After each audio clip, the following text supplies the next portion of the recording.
Assalamualaikum warahmatullahi wabarakatuh. Perkenalkan, nama saya Muhammad Sultan Arif. Saya di sini ingin mempresentasikan final praktek etika dan protokoler. Pertama-tama saya ucapkan banyak terima kasih serta berikan rasa hormat kepada dosen pengampu mata kuliah ini oleh Ibu Dr. Andes Haji Dewi Tali MM. Izinkan saya untuk mempresentasikan final praktek ini sebagai berikut. Nomor 1. Aturan umum tata tempat dan duduk. Untuk kegiatan acara resmi penandatanganan kerjasama MOU yang disaksikan oleh pejabat masuk dalam kategori acara resmi, yang mana telah tergambarkan oleh skemanya sebagai berikut. Dan bisa dilihat pada gambar di atas bahwa pada skema ini terdapat sebuah meja untuk penandatanganan kerjasama dan terdapat 2 orang yang ingin melaksanakan penandatanganan MOU. Biasanya 2 orang ini adalah pejabat tinggi dari instansi terkait, dan terdapat 2 orang di sisi kanan dan kiri sebagai pejabat utama dan pejabat kedua yang fungsinya adalah saksi dalam penandatanganan MOU tersebut. Nah, untuk tata tempat kursi VIP telah teratur dalam perundang-undangan tentang protokoleran, yang mana kursi VIP berada pada baris pertama dan dilengkapi dengan meja di depannya. Dan untuk tatanan duduk tamu VIP itu berada pada sisi kanan tengah pada tatanan tersebut. Untuk kursi baris kedua biasanya ditempati oleh pejabat struktural atau para tamu undangan, yang mana tatanan tersebut sesuai dengan jabatan atau kasta sosial orang tersebut.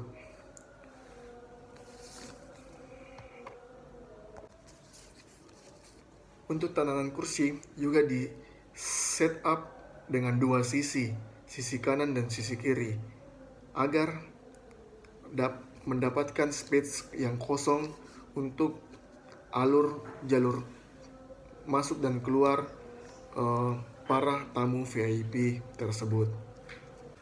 Nomor 2. Buat skema tata tempat duduk pada acara resmi di kampus yang dihadiri oleh Bapak Gubernur.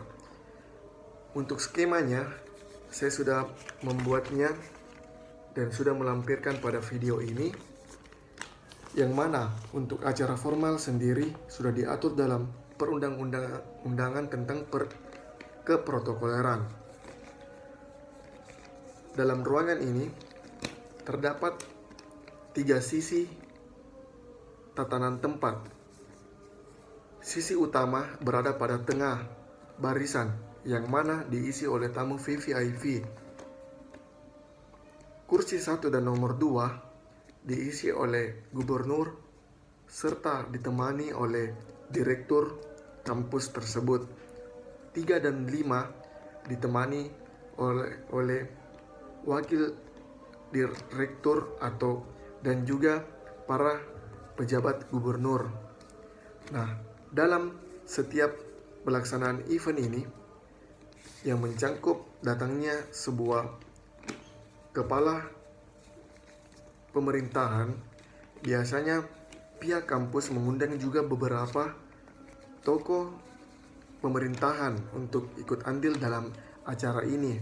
Nah, untuk skemanya bisa dilihat sisi dan kanan memiliki tatanan tempat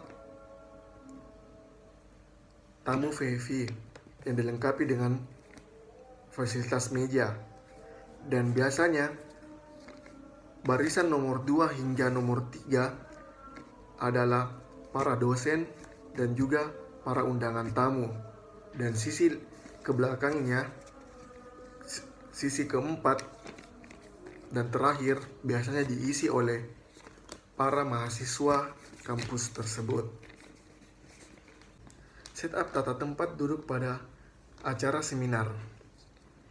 Di sini saya telah melampirkan pada gambar berikut memiliki dua konsep ide untuk skema tempat acara seminar. Konsep pertama adalah setup bertema klasik atau classroom, yang mana terdapat meja panjang untuk melengkapi fasilitas berjalannya seminar, serta panggung utama yang diisi oleh 4 buah kursi dan 1 buah meja, yang mana 4 kursi ini terdiri dari 3 kursi speaker dan 1 untuk moderator. Nah, di sisi kiri dan kanan stage terdapat LCD untuk menunjang virtual presentasi agar audiens memahami. Nah, untuk konsep skema kedua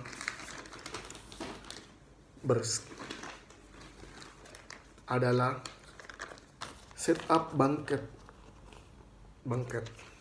Yang mana setup banquet ini bedanya dengan setup pertama hanya pada tatanan meja, yang mana pada tatanan meja ini menggunakan meja round table, meja bundar sebagai fasilitasnya. Nah, setiap meja terdiri dari 5 orang.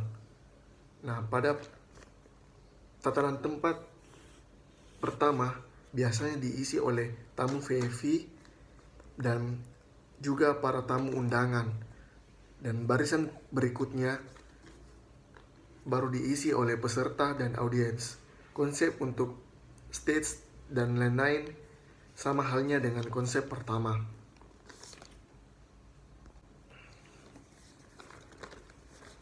Nomor 4. Gambarkan 3 macam bentuk pada acara pelatihan yang dihadiri 30 peserta.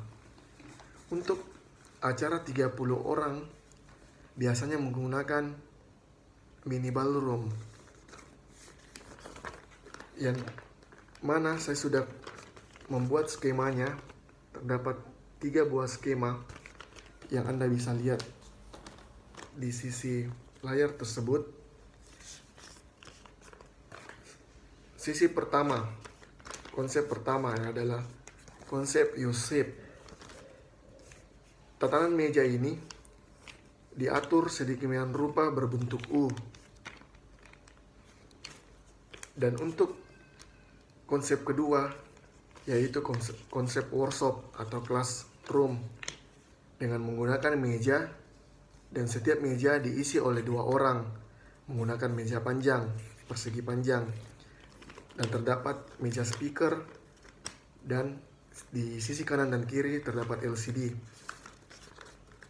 Dan untuk konsep ketiga, yaitu adalah banquet style, yang mana sudah dijelaskan tadi di nomor 2, di nomor 3, menggunakan meja round table sebagai meja utamanya, yaitu meja bundar, dan setiap meja diisi 5 orang. Kenapa dalam setiap konsep yang saya miliki ini menggunakan meja? Karena dalam menunjang kompetensi yang diberikan untuk pelatihan atau workshop dalam suatu event, meja adalah fasilitator utama agar para peserta mudah melakukan aktivitas catatan untuk hasil workshop tersebut. Nomor 5. Apa fungsi I.O. dalam acara dan gambarkan di mana posisi personil I.O. berdiri pada saat berlangsungnya acara. Apa fungsi I.O.? Kita tahu bersama bahwa I.O. adalah manajemen yang mengatur sebuah acara, mulai dari perencanaan hingga pelaksanaan event dan tahap pelaporan, membantu menyedia agar klien dapat menyelenggarakan acara yang diinginkan sebagai manpower dalam sebuah kegiatan. Nah, untuk gambaran personil I.O. saat berlangsungnya acara bisa dilihat pada gambar berikut. Ini yang disebut namanya positioning crew pada running event, yang mana pada saat running event, contoh pada gambar ini adalah event seminar. Biasanya pada layout event, untuk tim registrasi berada pada dekat pintu utama, dan untuk kru doorman ini adalah berfungsi untuk membantu VIP serta tamu dan peserta untuk membuka pintu sebagai rasa hormat yang diberikan dan pelayanan. Dan setelah memasuki pintu utama terdapat liaison office, yang mana nanti liaison office ini berfungsi sebagai pengarah tamu untuk ke tempat mereka.